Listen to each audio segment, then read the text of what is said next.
జగ్గయ్యపేటలోని life skills vocational junior కళాశాలలకు రాష్ట్ర ప్రభుత్వం మరోసారి విశిష్ట గుర్తింపు లభించింది.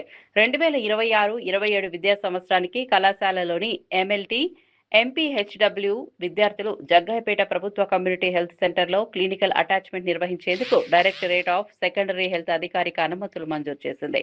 ఈ సందర్భంగా కళాశాల ఆవరణలో విద్యార్థులు, తల్లిదండ్రులు, అధ్యాపకుల సమక్షంలో ఘనంగా అభినందన సభ నిర్వహించారు. ముఖ్య అతిథిగా పాల్గొన్న ఎమ్మెల్యే శ్రీరామ్ రాజగోపాల్ తాతయ్య మాట్లాడుతూ వృత్తి విద్య ద్వారా యువత ఆరోగ్య రంగంలో మంచి అవకాశాలను అందిపుచ్చుకొని సమాజానికి సేవ చేయాలని సూచించారు. క్లినికల్ శిక్షణ విద్యార్థుల భవిష్యత్ ఉద్యోగ జీవితానికి బలమైన పునాదిగా నిలుస్తుందని చెప్పారు. మాస్టర్ రాజు గారు, అదేవిధంగా ఈ కాలేజ్ చైర్మన్ రంగాపురం గారు, మున్సిపల్ చైర్మన్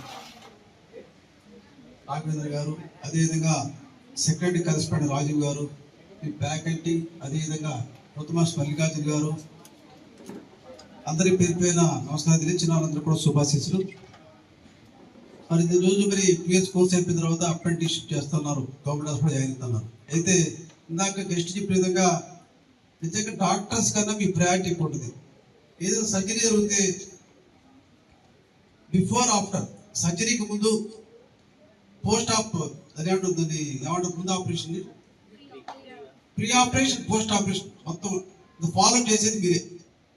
నిజంగా మరి హాస్పిటల్ డాక్టర్స్ ఎక్కువసేపు టైం కనెక్ట్ అవ్వదు, మీతోనే మీరు ఆప్యాయగా, ప్రేమగా, కాన్ఫిడెంట్గా, డెడికేట్గా మీరు చెప్తే చాలా. నేను ఫర్ ఎగ్జాంపుల్ నేనే 99లో కిడ్నీ స్టోన్ చేయించుకున్నాను. కిడ్నీ స్టోన్ చేయించినప్పుడు అప్పుడు మా దగ్గర నర్సులు కూడా పెద్దగా ఉండరు, కేరళ వాళ్ళు, విజయవాడ పోయినప్పుడు నిజంగా చూస్తే ప్రేమ, డాక్టర్ గారు చాలా ప్రేమతో, చాలా ధైర్యంతో. ఏమున్న విషయం అంటే డాక్టర్ చెప్పాం, ఉన్నటువంటి సిస్టమ్ ఏఎన్ఎం ఎవరైతే ఉంటారో వాళ్ళు చెప్తాం, ఈ విధంగా నొప్పి ఉందనో ఈ విధంగా చెప్పినప్పుడు వీళ్ళు డాక్టర్గా కేస్ షీట్ రాస్తారు. మీరే ఇది రాసిన కేస్ షీటే డాక్టర్ మరి ప్రిస్క్రిప్షన్ చేసి మందులు ఇస్తారు. అందరూ మీరు కూడా ఒక విధంగా డాక్టర్సే. బజార్లో మరి ఆశ మన ఆర్ఎంపీని కన్నా వాళ్ళ సబ్జెక్ట్ ఇవ్వడదు, ఎవరో డాక్టర్ చేసి వాళ్ళు రాసిన మెడిసిన్స్ రాస్తూ ఉంటారు. మనం అట్ట కాదు కదా, కాస్త మెడికల్ గురించి పూర్తిగా తెలుసుకొని ఈ విధంగా అప్రెంటిస్షిప్ చేసినప్పుడు ఆర్ఎంపీలు కదా మనం చక్కగా ప్రాక్టీస్ చేయగలం. మీతో చాలా మంది అనుకుంటారు డాక్టర్లు అవ్వాలని చెప్పి, డాక్టర్ సీట్ తప్పు కాబట్టి అవ్వాలి కానీ చాలా మంది డాక్టర్ అయి ఉండేవాడు. అయినప్పటికీ కూడా ఆ సాటిస్ఫాక్షన్ చేయాలంటే తప్పకుండా మీరు సబ్జెక్ట్ ఎప్పటికప్పుడు అప్డేట్ చేసుకుంటూ పెద్ద పెద్ద కార్పొరేట్ హాస్పిటల్ తెలుసుకొని చేస్తూ విషయాలు తెలుసుకుని డాక్టర్ ఎప్పుడైనా రాసినప్పుడు ఆర్ఎంపీలు ఏంటంటే అయ్యర్ అంటే పెట్టుకోబడతారు, త్వరగా జ్వరం తగ్గడం కాదు. అది ఎంబీబీఎస్ ఎప్పుడు జరిగిపోతే స్లో డోస్ ఇస్తారు. మనకు కావాలి ప్రజలు ఏంటంటే ఆ డాక్టర్ గారు అయితే, ఆర్ఎంపీ గారు అయితే అన్ని జ్వరం తగ్గింది, అన్ని నొప్పి తగ్గింది అంటారు. ఎప్పుడైతే పెయిన్ కిల్లర్స్, ఎప్పుడైతే ఐరన్ యాంటీబయాటిక్స్ వాడతామో హెల్త్ దెబ్బతింటుంది. మనం దాంట్లో ఇందాక మన ఎథిక్స్ మెయింటైన్ చేయాలి.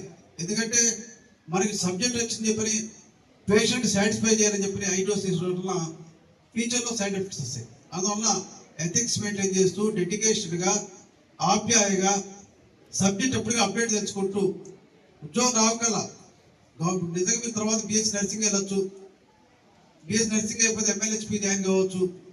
మీకు మరి ల్యాబ్ టెక్నీషియన్ ఎంఎల్టీ ఇప్పుడు అయ్యింది, ఎంఎల్టీ కూడా ఇప్పుడు ల్యాబ్ టెక్నీషియన్ చేయొచ్చు. డిఎంఎల్టీ వెళ్ళొచ్చు, మళ్ళీ అవసరం లేదు బిహెచ్ఎంఎల్టీ. మీ ఇద్దరు మరి ఏఎన్ఎంస్కి వెళ్ళొచ్చు, ఎంఎల్హెచ్పీకి వెళ్ళొచ్చు, ల్యాబ్ టెక్నీషియన్ కావచ్చు, ల్యాబ్ సైట్ కావచ్చు, ప్రతి కార్పొరేట్ హాస్పిటల్లో జాయిన్ కావచ్చు. అదేవిధంగా ఈరోజు విదేశాల్లో సింగపూర్, జర్మనీ అటు దేశాల్లో కూడా చాలా అవసరం. ఎందుకంటే ఈరోజు ప్రతి ఒక్కళ్ళు కూడా ఏజ్ లైఫ్ పెరుగుతుందంట, నర్సింగ్ కావాలని చెప్పి చాలా దేశాల డిమాండ్ ఉంది.